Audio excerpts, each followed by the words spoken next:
Now there's always talk that food plots are overrated. You don't need food plots on private land. And I'm gonna talk about 5 reasons that you have to have food plots if you have private land. And this is coming from someone that I love hunting public land. And so it's not that I want to hunt food plots, that I have to have food plots to to fulfill some sponsor role or just to throw out some seeds. I use food plots for various reasons, and I'm gonna talk about these 5 right here. But I'll talk about number 1 right here is land potential.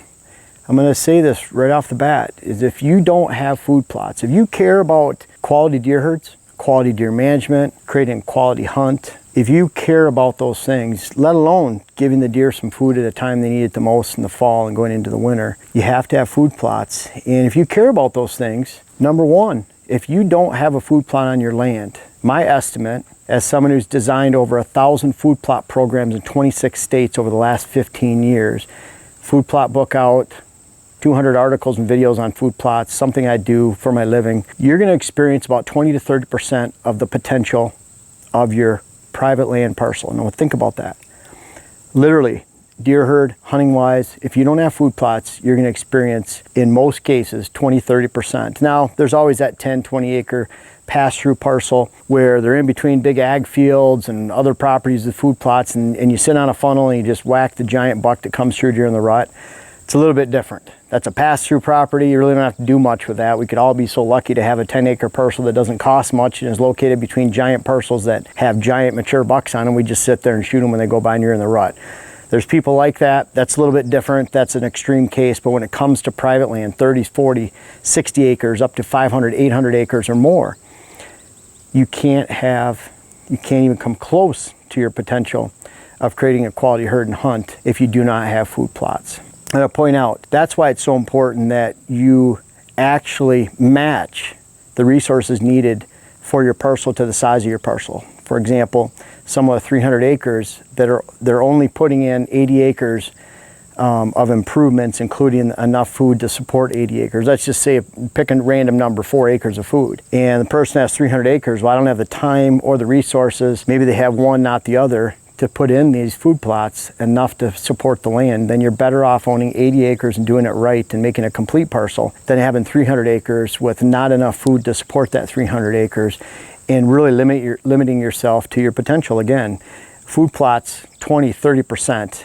You're only going, that's all the potential you're going to receive. There's people out there that'll say sometimes you don't need a food plot for your private land. Those are probably people that don't design whitetail properties for a living. Because if you see this every day, for example, around here, if my neighbors didn't have food plots, then I could easily be the herd influencer. At the same time, if I don't have food plots and the neighbor 2 miles away does a really good job with this food plot program and not pressuring it, then I'm not going to see many deer during the daylight. I might get that random cruiser that comes through, but I'm certainly not going to be a herd influencer. Again, number 1 reason, you own your land, you paid a lot for your land, you want to get the most out of it. Make sure you plant some food plots on private land. And again, this is coming from someone, I love hunting public land every year. I hunted public land in Michigan and Pennsylvania last year, and I love doing that. Love traveling out of state, but it's a bigger picture. I'm looking for the food plots on public land are clear cuts, maybe a drastic change in habitat, age of habitat. Those are areas, diversity of habitat, where deer congregate, and you can narrow down 10,000 acres of public land down to 500 acres, quick scouting, get the job done. And you're trying to do that it's like people hunt food sources on public land. That's so important, yet they don't do the same when it comes to their own land and producing food plots. Number 2, without food plots, you're not going to attract a herd. You have no attraction on the land. Cover without food is dead. Food without cover is dead. It goes the same way, but everyone thinks about cover. We have this great thick property, but if there's no food on it and no food at the right time, then those deer are going to move, they're going to leave, they're going to find that food elsewhere, and your cover is dead, because deer don't want to travel a half mile, 3/4 mile every day from cover to food. If they can find appreciable food somewhere else, quality food, and they have cover adjacent to it, that's where they're going to live, within a 200 to 500 yard window in most whitetail areas around the country. That'll be shorter in coverless ag regions, say northern Ohio flat area. That'll be longer in upstate New York, Minnesota, northern Wisconsin, northern UP and Michigan, where deer have to travel far and wide between food sources. They might be a little bit more spaced out. Average parcel though, you're only thinking about that daylight time, and you can attract them during the middle of the night. They might be wandering through that mature buck during the rut. but I want you to be the one that is the actual herd influencer, and you're attracting that herd when it needs to be attracted. So along with this point number 2, attracting a herd, I want to give you just a short diagram example. We're just looking at a neighborhood right here that has 12 40-acre parcels. And I know that most aren't square like this. Maybe southern Michigan, some area where it's flat, they're just cut up like that, but I think you'd have a hard time finding 12 40s in a row. I'm going to give you an example. All equal habitat. Let's say this parcel down here, this parcel down here, this parcel down here has incredible cover. They manage to cover it to the T. But let's say this area up in here has quality food plots on those 40s. That 40 right here, let's say that 40 alone has that quality cover. This is a bad cover, you know, these are bad cover parcels for whatever reason. This is a bad cover parcel. Let's say this one's bad, this one's good down here. And no, we're not playing tic-tac-toe, but what we are doing is this right here with quality food on an average parcel where there's ag. Those deer do not want to travel more than a quarter mile from food to cover every single day. So let's say you have the food just up in this corner right here. That's where your food's at, in this location right here. You're getting to a position where if that's the best food in the neighborhood and you have enough of it, let's say 6 acres on that 40 of daylight food, then you can expect those deer to live in a window right here, and it doesn't matter how good that these high quality cover pieces are. If all the food's up in that corner, you're not going to attract a herd to those other parcels, except maybe during the darkness when bucks are traveling through. They want to focus on that high quality food source. They'll ignore the rest. They're too far outside of their average range of daily daylight movement. And that goes to number 3. Food defines daily whitetail daylight movement. And that's what's so critical. Does you no good, again, if you're attracting, let's say you put a lot of food out, you spook the deer off, they come in at night, does you no good, and really the whitetail's no good either, because it's not protecting them, holding them, advancing them to the next age class, all those products of a quality herd. So food plots allow you to define daily movement. And what I mean by that is from bedding to food, back to bedding again. Food sources define where does bed, and then if you have enough room left over, where bucks bed. In the average ag setting, those bucks, those mature bucks, if you have secure food plots where you're not spooking off the deer, and you have adjacent cover for does, those bucks are going to be 200 to 400 yards behind in a typical daily daylight movement. Up north, big wooded sections, that might be 3/4 of a mile, and in Ohio that might be 100 yards. It varies by balance of depth and cover, type of cover, and where you're at, the region. Around a typical ag area like around here, it's going to be that 400 to 500 yard window at most from food source to bucks, mature bucks, and does in between.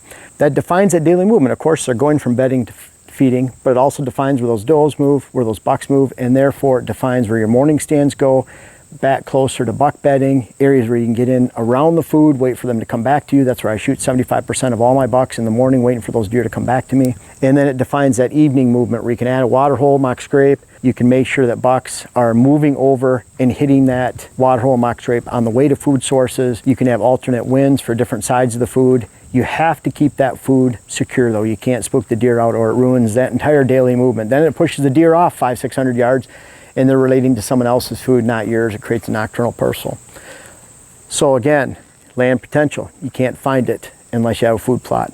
Attract or herd. You're not going to attract anything. It doesn't matter how much cover you have. And again, it doesn't matter how much food you have. You have to have cover. You have to have both of them. Number 3, defines a daily movement. That defines your stand structure. That defines where morning stands are, evening stands are, all day, midday stands are, rut stands. That defines not only how the deer move, but it defines how you hunt. You can't define how you hunt until you define the daily movement on a private parcel. The same can be said for public land. The difference is, obviously, anyone that's hunting public land, you're looking for movement. You're looking for deer being pushed to bedding, deer going to food sources, and why should it be any different on your small parcel? You can jam it down to a small parcel like that. You have to have that food source to do so. Number 4, big bucks travel long distances. The older they get, it seems like the longer they travel. They'll travel to that cornfield they found last year, 1.5 miles away during December. They'll travel to that consistent food source. They'll travel to that food source that's not overrun by does, where they can find, you know, everyone says you have to have does to attract bucks. Yeah, that's for about 10 days out of the year. And then again for a few days during the secondary rut. Because the rest of the time, even during the first half of the rut, they're in their own land. They're in their own core area. And that's where they're holding. So if you don't have food, you're only relying on just a little bit of cruising movement during half the rut, maybe half of the secondary rut a month later, and that's it. That's your potential. Big bucks will move a long ways. If does are happy with adequate food, even low quality food, if they have their bedding area and no one's interrupting, they'll stay. They'll stay put. They do not travel. They have a fraction of the daylight movement or the overall movement that a mature buck has, but especially during the daylight. They'll just sit tight. They won't move.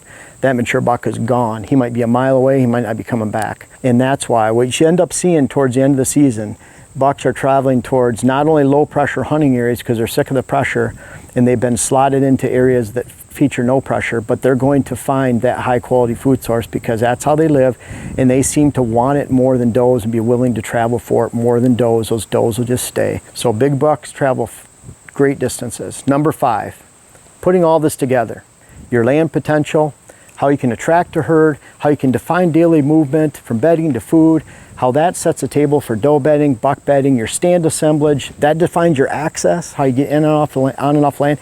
You can't define how you access the land and hunt unless you define the deer movement. Again, easy to do on public land, you just scout for it. Private land's a different story. You have to have the food plots. Again, big bucks travel. Putting all that together, if you want to be the herd influencer, there are very few herd influencers in an entire neighborhood. People, individuals with land, private land. I call those, that's the 5% club, the herd and hunt influencing club. You have to have food. If you don't have that food, you are not going to be the herd influencer because you're not going to create an attract condition every single day in the afternoon during the daylight that holds deer close to that afternoon food source, so that you can say, you know what, I'm attracting the majority of the deer to this land in the afternoon on this short daylight movement window of movement. Again, a short movement, daylight compared to darkness. In that way, and that way only, you'll be the herd and hunt influencer. You're not going to build a herd without food plots. No matter how hard you try in your native habitat, you're not going to get the most out of your land, and you're not going to build a quality hunt. You can't have a quality hunt without a quality herd. You can't have a quality herd without a quality hunt. The two go together. They don't go together with good intentions, and they don't go together without a food plot. Food plots are critical to your land. As someone who manages whitetails for a living and knows the impact, again, you're going to be 20% of the way, 30% of the way there without food plots. I want you to think about this as a herd and hunting influencer, and their ability to do that on private land, you know, so critical without that food plot. It's to the point it's so critical. If I was buying this land out here and I couldn't put food plots in for whatever reason, I wouldn't buy this land. If I'm working private land or leasing private land, I'm not going to lease that private land without a food plot. You know why? Because I'm going to have a better hunt by going out to a lot of our nation's great public land in every single state within an hour of everyone's home, 2 hours at the most in the entire country. And I'm just going to put some boot time in and go hunt for a whole heck of a lot cheaper than owning land, owning equipment, cutting timber, cutting trails, paying taxes, and owning private land that I can't plant a food plot on. What a waste, because I'm not going to get my potential. I'd rather enjoy a quality herd on public land that's been built by the regulations that are out there, and the fact that people aren't wandering in an hour from where maybe I want to hunt, and I can find that reclusive spot on public land where I can find an older age structure of bucks, even though they're few and far between, and I can find those food sources that dictate that on public land, unlike a chunk of private land that doesn't have a food plot on it. I'd rather hunt public land if I couldn't plant a food plot on it, and I urge you to plant a food plot this year because it's the only way you're going to even come close to your herd and hunt potential on a chunk of private ground this fall. Well, if you made it to the end of this video, you're obviously interested in whitetail habitat solutions, what I have to teach, and you will love my new web class series. The first one is how to design your whitetail property. It's out now. The link is in the description. I invite you to check it out. It's on my website. Can't wait to hear about it.